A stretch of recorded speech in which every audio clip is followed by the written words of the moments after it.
น้องเตแดกแล้วสันว่าเป็นซึ้งในพัน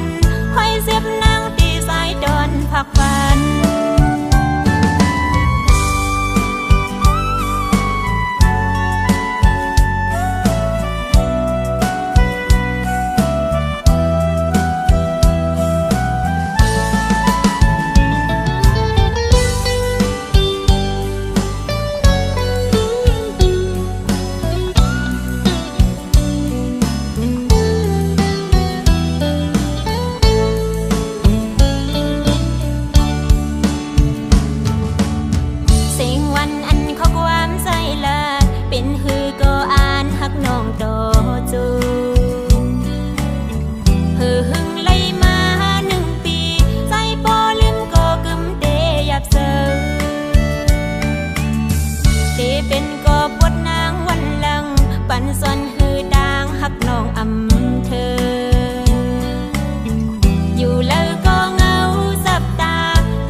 แล้ว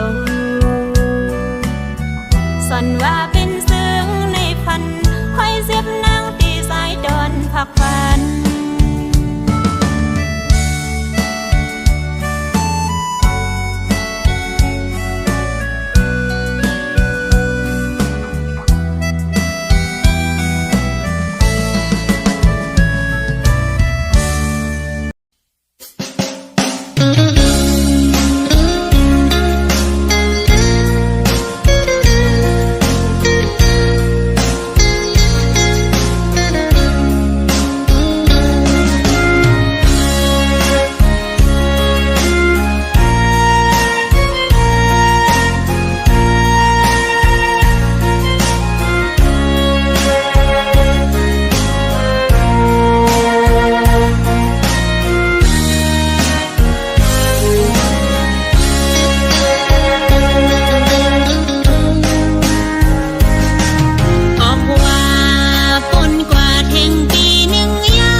เนื้อแผ่นลินซึ่งได้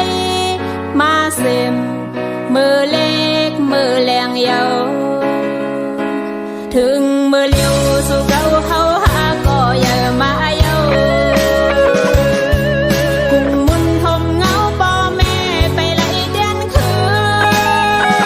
นมุ่งหอเฮินอ่อนเฮากนปังลู่แล้วเสียงหมดเยาลูกผัดป่อ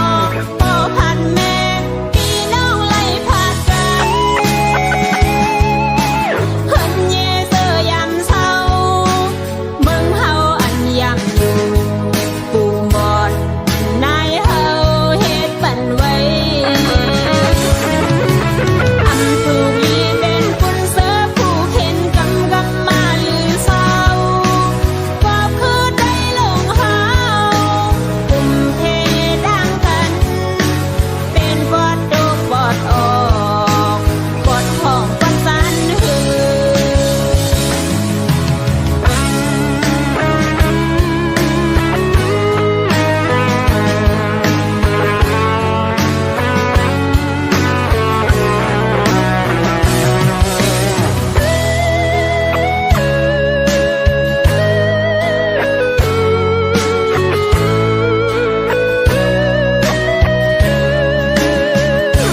ถึงมือเลี้ยวสู่เก่าเขาหาก็อย่ามาเยากุ้งมุนทมเงาป่อแม่ไปไล่เดือนคืนมุ่งหอเฮินอ่อนเฮากนปังลู่แล้วเสียงหมดเยาลูกผัดป่อป่อผัดแม่พี่น้องไล่ผัดกันเฮินเย่เสือยามเศร้าเมืองเฮาอันยังอยู่ปูหมดนายเฮาเฮ็ดปันไว้อำถูกลีเป็นกุนเสือผู้เข็นกำมาลือเศร้าว่าคือได้ลงเฮากุมเพดังกันเป็นบอดโดกบอดออกบอดของบอดสันหืออำถูกลีเป็นกุนเสือผู้เข็นกำมาลือเศร้าว่าคือได้ลงเฮากุมเพดังกันเป็นบอดโดกบอดออกบอดของบอดสันหือ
น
เรียนหึงเขาดังมี3-4 ปีเขาไว้บอกคืนเงินคำซ้ำไปเต็มทนเร็วในแม่นของยิงทุกขาเจอทำเอาความเปื้อนซื้ออันเปิ้นทางเล็กนางปันเป็นลูกเลี้ยงเสืออ่อนเปื้อนไล่ทุกไล่คำความลาเปิ้นกวนในกิ่งมือพวงลูกดอกกินเหืออยากเจอเดมีก็เพิ่งอิงโถพงมือหาไล่ลัดดอไล่ยินเสียงปอแลดังแม่เป็นแห่งเสืออ่อนลูกยิง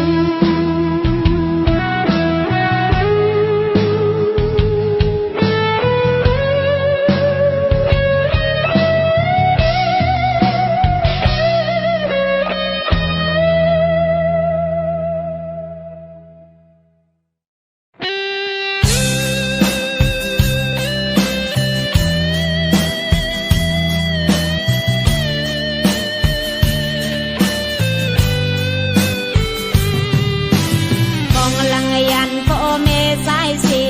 ซื้อคือสายเลโกฮักอนสายก็เปือว่าซื้อฮักซื้อซาดเป็นฮือโกสายเหตุการณ์ตาวันเมือง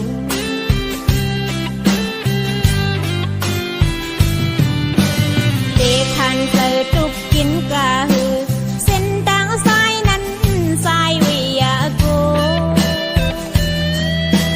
กันดีอันสายเหตุไว้นั้นเจเป็นมุนซ้อมคุมใส่อยู่กุยามโอ้โหสายโอยคัดใส่กว่าเลบุญเมืองกัดได้เย็นขึ้นไล่ก่อนคอวันมือหน้าซึ้งปล่อยแม่มึงใจ เปเคยย้อนทางตั้งมุมมองไว้ดีสุด